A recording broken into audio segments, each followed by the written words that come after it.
Oh Tuhan, bagaimana bahagianya aku kini setelah mendengar itu. Meski kembali lagi, aku takut untuk berharap terlalu tinggi.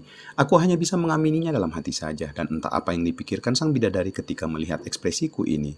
Lalu setelahnya, Gina juga undur diri bareng Dinda dengan meminjam mobil Pajero Sportku. Karena mobil Dinda ia tinggal di parkiran salah satu resto gitulah yang katanya tadi siang ia sengaja parkir di sana. Dan menumpang di mobil Mangkardi untuk menjemput sang bidadari. Jadi mobilku akan dibawa pulang Gina serta mengantar Dinda untuk mengambil mobilnya. Dan berjanji besok akan ia kembalikan sekalian main ke rumah karena mereka masih ingin bertemu dengan kekasihku beserta anak-anak. Akunya sih berharap kalian akan selalu bertemu di rumah ini setiap saat dan untuk selamanya. Meski aku masih ragu itu akan terjadi, mengingat sampai sekarang belum ada kata terucap di antara kami. Bagaimana kelanjutan hubungan kami ini? Mereka bertiga sudah meninggalkan rumah. Ketika ingin mengajak sang bidadari untuk memilih kamar, dia malah bergerak membantu Bi Ija untuk bersih-bersih, mencuci dan lain sebagainya. Ketika Bi Ija menolak dan ketika aku pun ikut menahannya, sang bidadari hanya memasang mata melotot kepadaku serta mengatakan kepada Bi Ija, Puput sudah terbiasa bekerja. Bu, jadi nggak apa-apa kita saling bantu. Ya sudah. Terus kalau sudah begini, siapa yang berani melarangnya?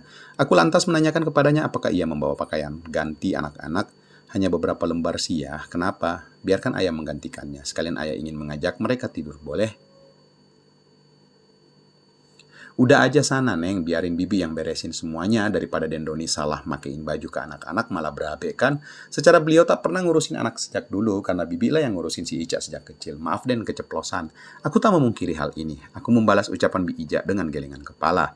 Iya Neng, udah sana biarin si Teteh yang beresin. Timpal Mang Kardi. Jujur sampai sini sebagian kecil otakku mulai berpikir, ini panggilan di antara mereka nantinya semakin membuatku bingung. Pahamkan maksudku? Neng, Ibu, Bibi, Teteh, Mamang, apalagi ya? Satu lagi sebutan Den. Membingungkan. Biarkan saja. Mereka saja yang mengerti untuk ini, karena tentunya bukan masalah yang harus diperdebatkan. Lagian, aku kan juga setiap harinya tidak berada di rumah full seharian. Karena setengah harinya aku harus mengurus juga perusahaanku untuk jaminan masa depan semua keluarga beserta seluruh karyawan. Betul kata Bi Ija Put. Alangkah baiknya kamu yang menggantikan pakaian anak-anak. Bagaimana? Aku pun memutuskan untuk menyuruh kekasihku ikut bersamaku. Sang bidadari menarik nafas, kemudian mengangguk dan membilas tangannya pada wastafel. Anak-anak sih sudah pergi dari ruang makan sejak tadi diajakin sama kakaknya Alisa. Entah kemana, mungkin sudah ke lantai 3. Kalau gitu Puput tinggal nggak apa-apa kan Teh? Nah kan, tadi manggil ibu, sekarang Teh. Besok mungkin akan manggil kopi.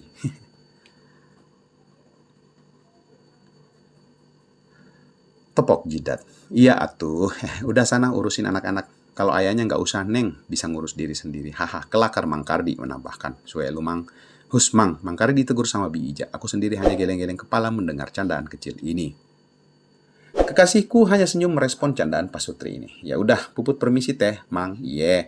Bi, Mang, saya naik dulu tambahku. Siap, Den. Panggil Bi Ija dengan sangat pelan. Aku menoleh membiarkan Asifa berjalan lebih dulu.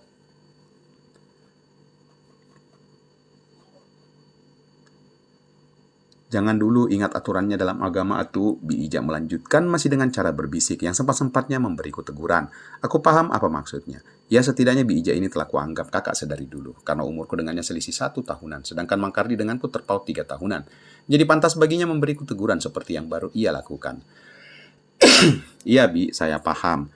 Aku melanjutkan langkahku, sang bidadari sendiri menatapku dengan kening mengernyit ketika ku sejajarkan langkahku dengannya. Sepertinya ia bingung kenapa aku sempat berhenti.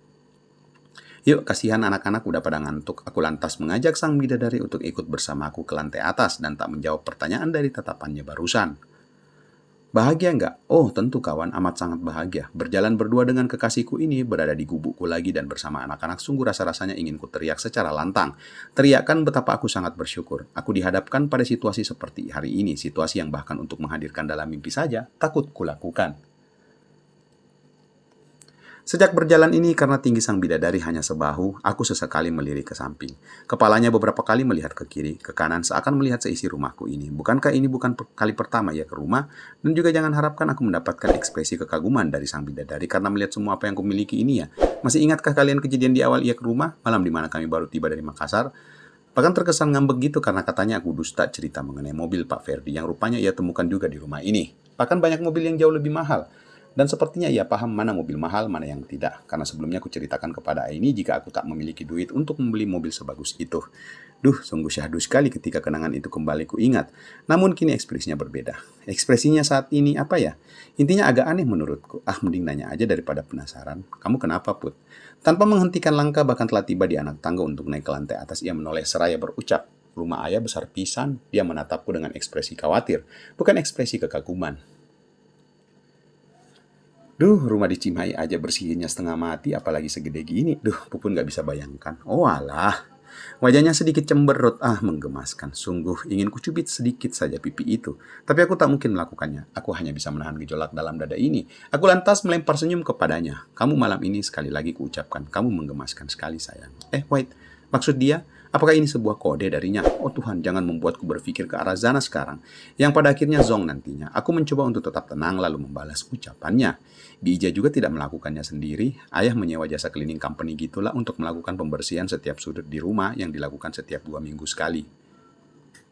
Mereka memiliki perlengkapan cleaning yang sangat lengkap, lanjutku. Oh, udah, hanya itu saja responnya.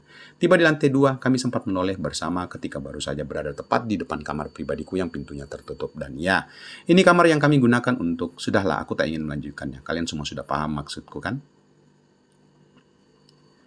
Yuk, aku segera mengajaknya, biar ia tak berlama-lama mengingat dosa besar yang kami perbuat di kamar itu. Dia menoleh, menatapku, lalu melempar senyum. Anak-anak kayaknya di lantai 3 tuh, ujarku, karena di lantai 2 ini tak kulihat mereka. Aku pun mengajak sang bidadari untuk naik ke lantai 3. Sambil berjalan, tanganku yang kebetulan aku berada di posisi kanan yang berdekatan dengan dinding menyempatkan menyalakan beberapa saklar lampu untuk menambah penerangan. Begitu menaiki anak tangga menuju lantai 3, terdengarlah suara anak-anak yang sedang baring-baring di sofa ruang santai tak jauh dari tangga sembari mengobrol dengan Alisa.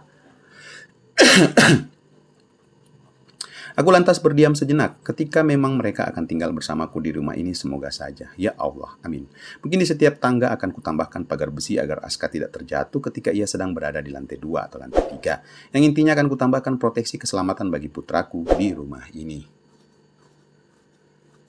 Di titik bagian yang kuanggap sangat beresiko baginya di umurnya yang masih setahun lebih ini. Apalagi melihat dia beberapa kali sepertinya putraku sangat proaktif. Kenapa diam? Tanya sang bidadari yang ikutan berhenti dan melihatku.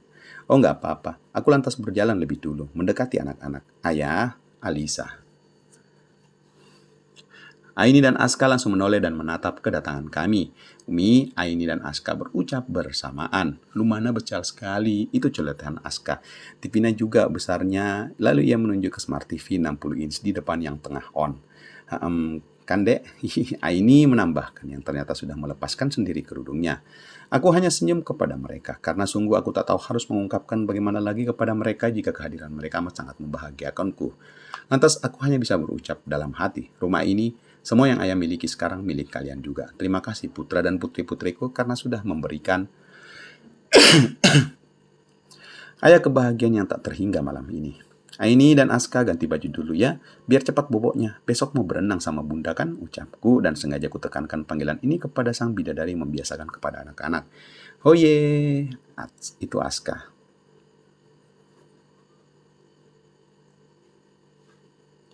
Hore, ya om, ayah, iya Aini mau berenang besok di kolam renangnya ayah. Aini tentu masih butuh membiasakan diri memanggilku ayah. Oke sayang, kalau gitu kalian ganti baju dulu. Dan kakak Alisa, bobo cepat, jangan begadang, besok sekolah. Iya ayah, balas Alisa. Bunda, adek Aska dan adek Aini bobonya sama Ica aja ya, please. Terus bunda bobo di mana dong? Tanya sang bidadari sembari duduk di samping Alisa. Kemudian mengelus rambutnya yang juga sudah tak berkerudung lagi seperti Aini. Loh, bukannya bunda seharusnya bobo sama ayah? Eng. Salting bro, salah tingkah.